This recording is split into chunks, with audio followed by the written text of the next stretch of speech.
I'm a big fan of original comic art. And the colors does enhance it, but there's also something really special about the black and white art. I love looking at it like that. What's up, everybody? Welcome back to Book Club. We're here, episode 9, talking about Do a Powerbomb, issue number 5. It's the Magic Nate here. Carl, what's up? I'm being your co-host. I'm not as pretty as Sarah, and I am just her stand-in. I'm her stunt double today. Stunt double, exactly. The perfect stunt double. There we go. I'm doing good. This is a very special issue for me. We'll share a little bit more on why during the review. But man, I love this book, man. I don't know how many times I've read this book over and over again.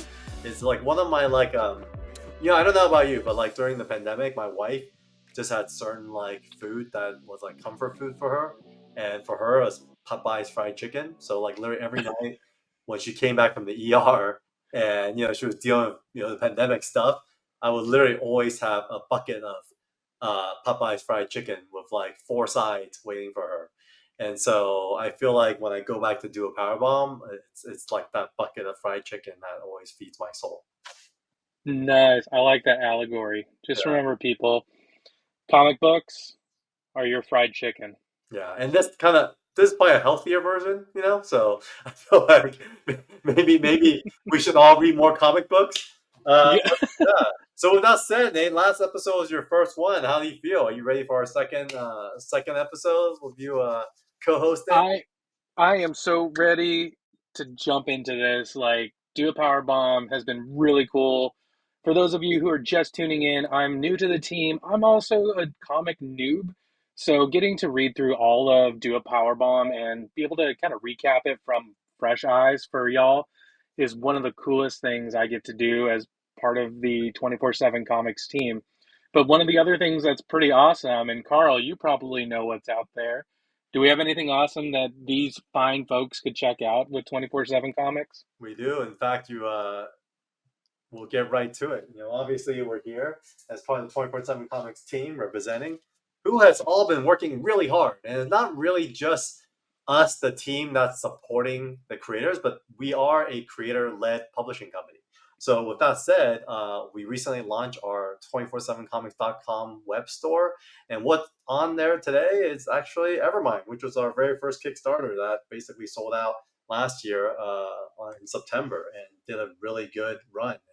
With all your support, we're able to deliver this book in the highest quality. I don't know if you could hear kind of pages flipping, but it's not newspaper print. It's actually really high quality books. And, I think every one of these will be submitted at a 9.8 grade because these corners will try and cut your finger if you try to break them. Anyways, we also have some variant covers on the store that's exclusive with a very limited print run. We'll start with Bella Rachlin, an Israel-based artist. We have our good friend, Kansas City native, now, I guess relocated recently, Jim Mahfood, as well as DK Ran from Italy, and one of our favorites, Mateo Scalera. And this guy, he was one of the first guys I actually picked up original comic art from. We'll get more into that later. Speaking of original comic art, we also love showcasing the line art. We actually believe this is probably Sean Chen's greatest work in his career. Evermind, number 3, 2, and 1 are all available on Artist Edition. Just line work, no colors, and no word bubbles to get in the way. We also have number 3 and number 2 in very limited quantities. And I do have to say, people love pins, and so we do have some pins as well.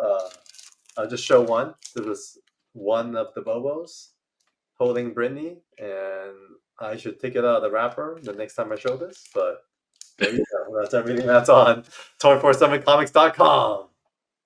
Sweet. I mean, y'all need to go there. I know around this time of year, we're all looking for something a little bit special for those people in our lives. Yep. So you may want to go over to 247comics.com, check out the shop, and okay, Carl, you can cover your ears. I'm totally not talking to everybody at home. All you people, you can read the first edition of the comics on the actual site. That's right. Like go to 247comics.com and you can read the first issue of the works that we have right there. You should go check it out. Yeah. Speaking of checking out and reading comics, let's read Do a Powerbomb number 5. Boom! Oh my gosh, I love this book. This cover is so freaking dynamic. You look at That was like, that that was dude, such a cool cover. like what's happening here, man? Like they're on a freaking ladder and they're literally like it's like Cirque du Soleil style, like literally wrestling on a freaking ladder or balancing on like one leg. Yeah, and you see the action that's going into it. I love the fact, and I kind of talked about this in our last episode, which all of you, you should go check that out. We'll put a little window thing up there for you to click on after this episode. Yeah, But you should go check out the last episode when we talked about issue 4. But I love the fact that this whole cover is just a white background to display the action and the emotion that's going on and the struggle that we're going to see happen probably. yeah, they're like literally in their own world. They're just totally battle torn and just completely ripped up. And obviously, always gotta thank DWJ Daniel Warren Johnson for writing, creating this. You could check out episode 1 to hear some more of the backstory of what this was all about. Great colors from Mike Spicer as well as Russ Vuitton with the lettering. And then there is another cover from Tyrell Cannon, who I love. He's a great Chicago-based artist. So Nate, kick us off, man. How does he kick off issue number 5? Well, just like issue 4, where we saw backstory on the antagonists in whatever issue we're going through, looks like we're back into another flashback with our antagonists. And we know they're antagonists because they just took down Uncle Blood and his partner in the tag team battle that in the team that they were trying to represent to bring back Lana's mom. But now we're looking at the next power duo and what's going on with one of them. I have a question for you, Carl, as we look into this. I love details. I come from the entertainment background, so details for me are everything. Sure. Uh, it could be, this just could be me, but I'm looking at the panels that are drawn here. I see some like jagged edges along the top seams, but this very first scene that we look at in issue 5, we see like the beep, beep. So we know it's going to be like a stale environment. We know we kind of associate that with like a, what do you call it, the heart monitor, the cardiogram or something like that. Sound effects, basically, yeah. Oh yeah, he has beep everywhere. That's kind of cool. Yeah, and I see at the top of that panel, and this is just me, that a little bit of the shading on her like hoodie is kind of going over it. Do you know if these panels were hand drawn or were they digitally like just etched in? Because it's just kind of like a little bit of overspill, but I No, they're like how all hand drawn. I think he literally takes a ruler and just draws the panels. okay, I love that because it doesn't give that mass produced uh franchise feel. If Yeah. you know about like some comics out there, I'm sure have showcased or like modern graphic novels show, it's not as clean and too precise. So the fact that there's care taken in this where it looks very apparent that he's hand drawn each panel and you can see the little details of overspill from some of the art that's going on in each little rectangle kind of goes outside of those boundaries. I kind of like that. It's very personal. No, Just as that's a really newbie, cool. that's what I like. No, I do love the way you're looking at the details because there's a lot of details like that I think that I feel like a lot of times people don't see it but they do see it in their unconsciousness, you know. And I think that's the difference between like commercial art and fine art. And to me, Daniel Warren Johnson is a fine artist because he literally just like pours his soul and his heart into each page. Even like the beep beep beeps, I never saw those until you mentioned them. And I Mm. think even for Mike's Spicer to put them into red and like add those elements into it, like he sees all the details you're seeing, and what he's doing is just enhancing what Daniel is putting on these pages. But yeah, you're right. It's for me, I feel like a real artist has nothing to fear when it comes to AI because AI cannot replicate this type of energy on a page and this type of details. Only kind of human imperfection can do this, which is great. Yeah, and I absolutely love it. And I love how it just kind of pervades over multiple scenes that he puts out there. So DWJ, just remember you're fine. Thumbs up. So I mean, Yeah. with that said, we'll dive right into it. I mean, it's kind of Yes. crazy because like in the last issue, this woman here, you saw one side of her. She's like ferocious, man. They're like literally like probably the shadiest tag team out of like everyone. They just don't give a crap, and you're seeing this other side of her, where Miss Neva, you have this kind of robotic, robotic doctor, and so you it kind of sets a tone that she's not from Earth, she's from somewhere else. And basically, with all the beeps, is his her son is not doing very well. So I think there's a really quick way to humanize her. You kind of have some empathy for her because now you kind of understand like what she's fighting for. And it literally just took one page for DWJ Hmm. to kind of like you know our hearts are so hardened by them already, but then he just kind of softens it right up right before they kind of bring us back into the room where we left off last.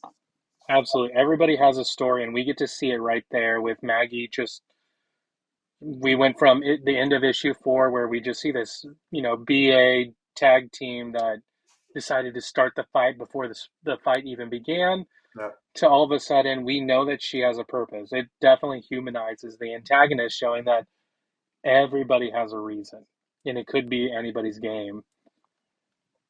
But then we jump back in with like the next page is so cool because we can see there's some vengeance and there's some nastiness that's coming out from Cobra Sun, who is, again, spoiler alert, is Lana's dad and his brother-in-law.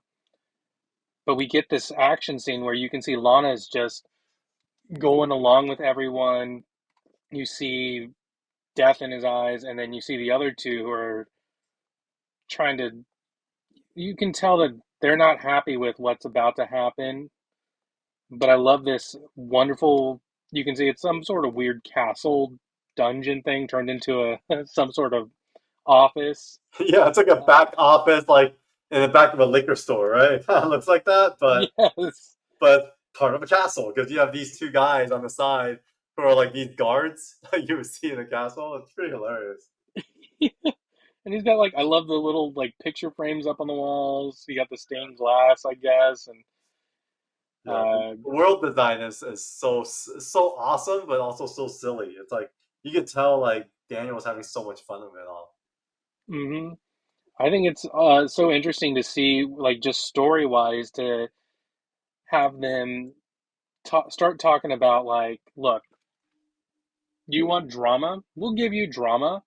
We're gonna do something absolutely scary. It's that, what do you say it was? I gotta go back It's to like the a death page. match. It's like a death match. Yeah, Back in the day, I remember like I don't remember. I don't even watch wrestling growing up, but I watched WAF a lot, and they used to always challenge each other to a cage match. And a cage match is special because the referee can't really do much, and often they get knocked out in the midst of it all. And it's where you could jump off the top of the cage and land on the other guy. I feel like he's kind of proposing something similar, except he's also bringing Lucille along for the ride. yes.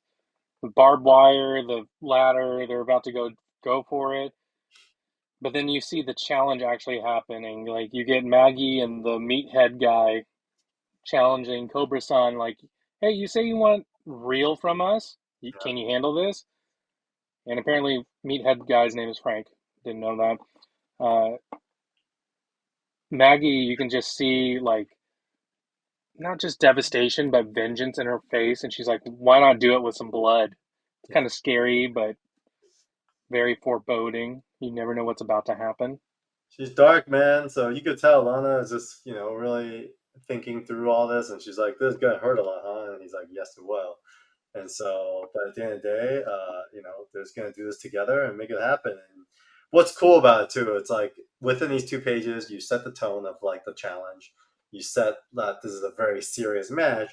Then Daniel takes this and says, "Champion of the Death Life Tournament." So we're going into the champion match at this point, and boom, here we go. And this page is so awesome because it's almost like this is the final fight and he is up there himself, like Ed the Man, just making this announcement that this is the match. This winner takes all. Oh, definitely. And it's that epic scene. There's even, you can more back to the details. You get the camera crew guys that are like pulling the cables Oh, down at the base of the ring. You see a ladder. You see people kind of cleared out from that space, and you get in for it. So they start talking trash and like, I hope you're ready to bleed for it. And he says gladly, and you see the ding ding. It's very exact, very precise, showing. All right, here we go. Time for the match. all right. So I mean, we're gonna jump right into it. So the match starts, ding ding, and then Cobra-san just kicks the dude in the face, and it's kind of cool Mm-hmm. because like in the last few matches, they were the ones that made the first move, but then this time, Cobra-san just took them right on head on. And what's fun about this too, it's like they literally are like no holds barred because even though Maggie throws a chair at Cobra-san, there you see Lana just shows up right below her. It was like, yeah, poor ankle, freaking brutal, man. Look at that. That's great. Yeah. Especially like you can see like the actionable wham that's in that, so you know there's movement that's going down to kind of follow those leading lines, and but then you see almost it looks like a strike on the chin, and it is just epic. That thing is, there's some force behind that. Yeah, and she goes cut right to it. They're like, "Oh my God, face first on the mat," and then Lana doesn't hesitate. She goes and grabs Lucille, and she's about to like come down on Maggie, and Frank comes through and saves the day. Oh yeah, Frank is scary looking right there. Don't you touch her, and then he just dives on to her. That is just like full force, chunky guys going for it and just takes a whack at her. And then you get Maggie who picks up that Lucille kind of bat and takes a swing at Lana. Dang, and just nails her in the back. But what's super cool, and in fact, we'll do a quick pause here because Cobra-san takes to the sky with a massive toe pecan high low. I think these are like wrestling terms. I don't know if it's Japanese or Spanish, but I know he's obviously like a Spanish inspired wrestler. But what's really cool about this page is when I got a chance to connect with DWJ, I think at WonderCon last year, this was the page that he actually said was his favorite from this book. And it's funny earlier when you talked about the lettering, yes, DWJ does write and draw each one in his ink. So, one of the things that we talk a lot about is I'm a big fan of original comic art. And, I was lucky enough to have some of the pages from this book as well. And so when you look at the details and how he kind of went about designing this page and the energy, the colors does enhance it, but there's also something really special about the black and white art itself. Yeah, I love looking at it like that because that's original, right? That's It's one of those original original. pieces. Yeah. Yeah, that's pretty amazing to see, like, even in black and white, the detail that's in there, and the lettering to show the action, the thwack, the whoa, everything that's going on. You can even see, like, the ladder in the background, and that is just absolutely amazing. You said this is one of his favorite panels? This is, I think, is one of his favorite pages. Yeah, because we took a picture. I can't find it, but we took a picture and he flipped to this page and he wanted a picture of it. And what's really cool about Dan Warren Johnson is he likes to write these little notes in the back. And he said, "Learn how to dictation yesterday. Hmm. I'm gonna make things a lot easier." It's really fun. I don't know which page I have of his, but one of my favorite page I have of his was he literally just says, "I love my wife!" Exclamation mark. It's something I would write on something. It's hilarious. Well, But I'm anyway, glad he does. exactly. Well, anyway, this is gonna be a very special episode because just for that, we're gonna show some pages from the book itself, just to show you guys the black and white, and I think it's gonna be super fun. But with that said, the match continues. In fact, I think this is probably one of the most action-packed issues of them all. Yeah, there's not much story for us to be able to bring you guys over here to be like, oh yeah, there's this backstory thing. No, no, no. This is the action novel. This is the issue where we are getting a death match. We get to see head to head everybody going after something, and it is just absolutely nasty. Like we can see Cobra Sun standing over Maggie after trying to defend Lana. We see the ladder in the background. It looks like Cobra Sun gets knocked in the nuts, which for half the population out there, it's not comfortable from personal experience.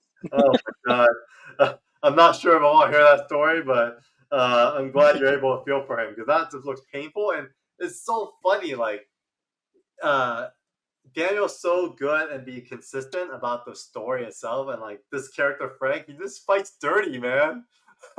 Yeah, he fights so dirty. Well, I mean, also, let's face it, like if we see a video or a clip on the social medias of some guy getting knocked in the crotch, we all have that reaction of going, ooh, For because we sure. know. And when I saw this panel, I was like, that's not comfortable. And I Yep. love that low blow by FISO. Hi, Low so blow. and of course, Maggie emphasizes like you don't know what's at stake for us. So like to her, like there's a lot. So she says she'll do whatever it takes, and she basically whacks him hard with the Hmm. steel, and really just Well, thick skin, you know. and then we also see Lana starting to climb that ladder. For some reason, there is a ladder in there, and we see her getting up and starting to walk up there while Cobra's son starts taking a beating. And then Maggie's all like, okay, well, might as well bring the table over. Make sure you finish him for good this time, which is kind of like, ew, that's kind of scary. Yeah, And then, of course, Necroton gives some sort of attention to Lana as she's climbing the ladder, and Maggie gets to deal with that at that point. yeah, And it gets kind of scary from there. Like you can see there's blood, there's action going on, there's emotion. Maggie's letting herself rage out as she shakes the ladder. You got Frank holding down Cobra Sun on the table while his chest is all bloody and beating the pee waddling out of him. But you're trying to figure out what's going on, like what's happening. But then Cobra San decides to get a right hook onto Frank, and you think Lana's about to like just kind of fall instead of be able to do what she needs to do. Then you get Frank who's pinned to the table, and we get to see probably one of my favorite pages in this issue is the falling action from the top of the ladder. And I love that parallax feel you get from those really cool camera shots of like looking up and it kind of comes together at a point to just show like the height required and gives it the feel of more distance in this scene. yeah. In fact, I feel like DWJ really brings you into the arena. Often, when you watch something on TV, you're not the camera angles aren't like this. You're not seeing the lights and like the action that's coming from it all. But what he does really good job of is like, hey, like this is like on the ground perspective. So he must be like a fan of live wrestling as well, because I think only live wrestling fans would see that there is these lighting, these like truss. And since this is your favorite page, let's take a look at the original itself. I mean, I wish I had a higher camera, but you can kind of see most of it. But the energy is still captured even in black and white. You see kind of the ground up, and you're seeing her land, and she basically crushes Frank Hmm. in the And table. I love the black and white look of that original piece right there, and it makes it feel, I don't know, more epic because It's there's no colors to distract you. It's a wow. focus in on what that action is of her falling. Well, you think it's falling, but we see at the bottom with that croom, like that table cracks in half, and you know that she hit her target. Yeah, and let me highlight a few details as well. You got Necroton up here.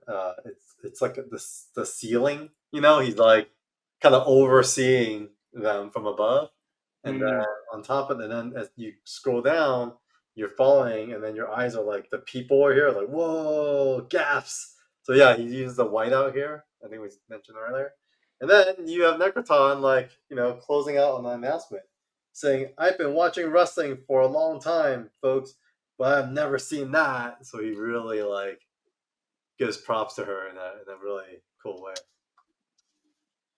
Absolutely. I love seeing all of that happen.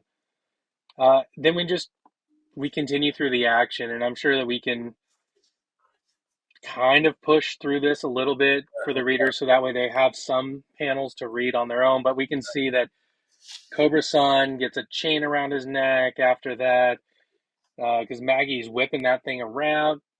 We get all after all that action, it kind of singles out Maggie and what she's doing and Frank trying to act dirty. Yeah, dirty We again. get And take out a bag of freaking ta- thumbtacks, dude, and like throws it and does this move on him, and it's like so bloody. And I felt it when I saw it. I was like, oh, it's like body horror to the max. yes. And do you have a panel? Do you have a I do, page of this as well? I do, and like it's pretty insane. I mean, I have both of these. So Maggie's chaining him, hits him with a chair. The way the chair just kind of breaks, and I love how he like buckles, like his back just straightens out. Then he freaking throws the thumbtacks on him, which is freaking Mm, disgusting. Because what's cool about this is like you see the light from the arena, from like the light from above, and you see that all the other ones aren't really showing, but then you see all the thumbtacks kind of shown through the light, which is freaking beautiful. yeah, and you know that's gonna hurt. It's gonna hurt, and then it obviously cuts to the other side where he is turning him over, and he's basically turning him over, and he's like boom, boom, boom, boom, boom. And what's really cool is he also writes in all the little stabs too, stab, stab, stab. Yeah, I love those details. And like instead of a white background, you get the scene of the arena really pervading but behind everything else to show you where the focus needs to be. And then we get to kind of that hero moment that Lana gets. That's one of the cool things, and I think you have the original panel on this Yes. one So I too. think this is probably the last page we'll show today, and this is that hero moment. So what happens here? Why don't you talk us through? Oh, this is that moment of just like epic. Oh man, there's no other way to just kind of say it, but like epic badassery. Yeah. Uh, you know, it, you see the bad guy whip a chain and gets caught around her wrist, but then she does a cool move of bringing in the chain to just kind of show that she has more willpower and strength than Maggie does. And what does she do? She just brings it all in and wallops her back using all that weight. Man, whoo, I love stuff like that where you can feel the weight of an object connecting with somebody that you know definitely deserves a good beating. Woo, just drops her. Yeah, dude, this page is one of my favorites, man. And it's almost like you would see this in like a TV show or like a movie. It's like that moment where it's like, ooh, and it's like step by step by step, and like boom, and just knocks her out. Hmm. So good. And that's one of the coolest things in this scene. I love that. I like seeing at the very bottom, like you see the connecting action, Yeah, which kind of distracts the meathead guy for a second from beating up Cobra-san, and she gives him the 1-2 also, and kind of rolls through it. And I love that one little panel right there. Cobra, are you? And he's like, get me the chairs. Like you're like, okay. he didn't give a crap. He's back. He's in war mode, and like, he Exactly. takes it to the top rope as well, which is freaking insane. Just fast forwards it, and this panel is kind of crazy. I mean, he I mean, literally breaks the guy's back. I know, and you're like, okay, there's no way this guy's gonna be able to move. You can see he's got a permanent U shape on his body at that point. But then he like somehow kicks out. I don't know what this guy's made of. I Yeah, wish I were made of that. But that last little panel on that page of Lana looking up saying, "Let's finish this." You know something epic's coming up. yeah. And what's crazy is we kept talking about the secret that we that was revealed to us. I think back at issue 2 is that Cobra-san is Lana's dad, but throughout the last few issues, from 3 to now, Lana did not know that, and so there's going to be a really key moment here as his mask gets ripped, and Lana's on the rope about to close out, and discovers, dude, like for the first time, that Cobra-san is her father. In that kind of like cinematic moment of like, WTF, what's going on? I don't get it. That's kind of crazy, but it's just enough of a distraction. And it's that scene in the movie where you're like, no, no, no, turn around. And she doesn't. And, we see her get whacked by Maggie. We see Cobra-san also distracted by the unfortunate circumstance of his mask ripping. And the duo gets just absolutely beaten down. And you can see Lana is knocked out cold. And that disgusting duo is determined the winners of that panel. Boom, and our heroes have fallen. Mm-hmm. Yeah, 3. Look at that. The 3 is like 3. So heroes have fallen, and then what's really cool then is as soon as this is over, the match is over. DWJ cuts right to this, the antagonist's backstory, and it's really cool because you kind of he gets right to the point of a dialogue of that, how between the two of them they were a match, but they also have their own purposes and their own reason as to why they're in this match. Yep, because they have history. Unfortunately, we don't get to see the thing that says epic montage on this one, No. but we see that they were training together. They're named champions, but they don't look very happy as champions in the tournament. Yeah. Oh, they're going to fight to the death Yep. because Exactly. they both have their own purpose for being in the tournament. Exactly. And that pretty much concludes issue number 5. Probably one of the most action-packed issues. It's pretty insane. And as always, definitely pick up one of these issues because you get a lot of like behind the scenes from DWJ, and he's such a good guy when it comes to embracing artists and fan art that he actually takes some of the fan art and he puts it into the issue themselves. So definitely check out his website for merch as well. So man, that was intense, Nate. I mean, how do you feel? I mean, issue 5 was pretty crazy. It's an action movie. That's really what this issue was, Yeah. and I feel like DWJ did a great job of just capturing these moments where you can feel the pain, you can see struggles back and forth, and our heroes didn't get to have to endure a typical hero arc. Instead, we saw them lose, but there's always going to be a plot twist. Nothing ever stays stagnant for too long. We get to see them move on to whatever is coming next. Yep. They're gonna move on, and we'll capture that in the next episode of 24/7 Comic Book Club. So please subscribe, like below, and check out 247comics.com and sign up for our newsletter. And we'll see you at the next episode, guys. Thanks for tuning in. Larger lives, new chapter, new era, bringing out the fire 24/7. Comics, the dream and desire.